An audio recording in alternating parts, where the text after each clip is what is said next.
In this video, I'm going to talk about the subdivision surface modifier. So I have an object here. I'm in edit mode. And I have an object that I've made that has some characteristics. You're probably going to be adding this to your bunny head first, but you can add the subdivision surface modifier to any object that you have. So I'm going to go ahead and go to the modifiers pane if you're not already there. It's the little wrench. And then you're going to click Add Modifier and select Subdivision Surface. And immediately you can see that the faces have changed.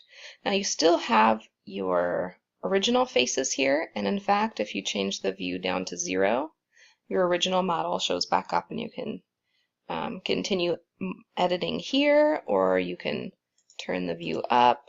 Notice as I turn it up it gets smoother and smoother.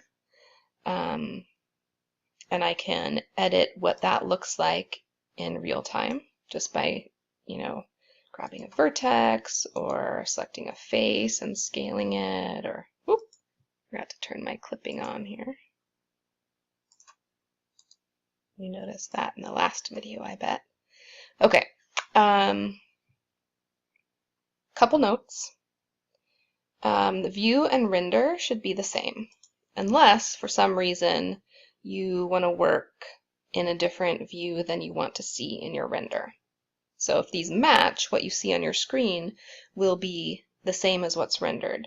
Sometimes people want to work in 0 because it's easier to see what they're doing. Sometimes people want to work in like a lower poly version and then double check what it looks like and then render it later. This subdivision surface is a pretty memory intensive modifier, so a lot of times turning the view, it goes up to 6, but turning it all the way up to 6 can sometimes bog down your computer or make it crash. So you'll want to make sure that you save often when you're using this modifier, especially if you have your view all the way up to 6. And if you wanted your render all the way up to 6, it will take longer to render probably. So a couple of things about this. The fewer faces you have, or the fewer subdivisions you have in your original faces, the less exact your modified object will follow those faces. So for example, if I go to face select and I subdivide this face, I'll go over here and just subdivide, it pulls the model closer and closer to that face as I subdivide. There are some weird things that happen. See right here, you can see kind of a wrinkly effect. That happens when you have more faces or more vertices on one side of an edge than you do on the other. So this is one big face, and then on the top I have a whole bunch of faces coming into it. That's what makes that effect. So instead of trying to subdivide one face at a time, it's better to subdivide the entire thing or loop cut it. So let me Control Z back to where we were. So I have this shape and I can either Control R to loop cut in certain places. Maybe try a couple here. The more cuts I add, the closer the shape will kind of suck into that direction.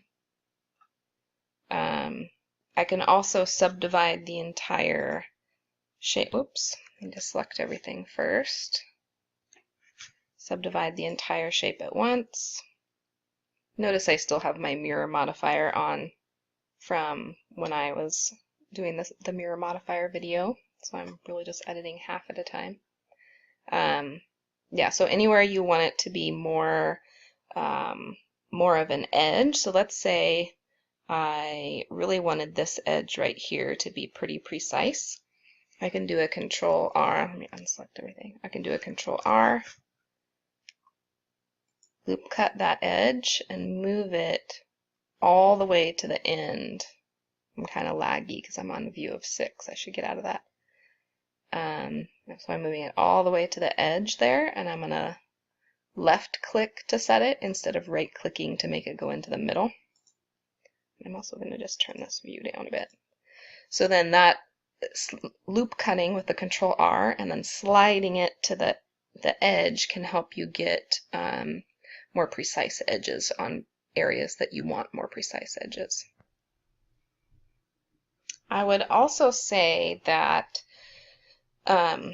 this is one example of where you want to have the general shape pretty well thought out before you start subdividing, because you want your object to kind of, I don't know, adhere to that shape. So if you have some kind of crazy shape that you need to do a lot of adjusting to later, you probably don't want to start subdividing, and you definitely don't want to apply this modifier at that point, because the more faces you have, the harder it is to get the general shape that you want. So the bigger the faces, the easier it is to get a general shape. The smaller the faces, the easier it is to get precise adjustments. So I'm just going to show you what it looks like if we apply this, but just like the mirror modifier, we don't usually apply this one. It's pretty memory intensive, like I mentioned, and it just actually kind of makes your life harder, because I'm going to go ahead and turn this all the way up to 6, I guess. It's very laggy. And I'm going to go ahead and apply this. Again, do not do this yourself, please. And again, object mode. Okay, so object mode. Oh my gosh, it's so laggy. Okay, I think I hit it like 6 times. Tab once into object mode. Okay, and then I'm going to apply my modifier. See how long this takes. Okay, and now I'm going to tab back into edit mode. Whew, okay, and here is my editable side. I'll go ahead and switch into face select. I'm going to start zooming in. This is very laggy, by the way. And you can see eventually how tiny these faces are. So imagine trying to adjust the shape of this. They're just, it's just pretty crazy. So right after that, my computer crashed. And so I would definitely recommend saving often, especially if you are using the subdivision surface modifier on a very high number. And you, by the way, you can Control Z if you apply the modifier. You can Control Z to unapply it.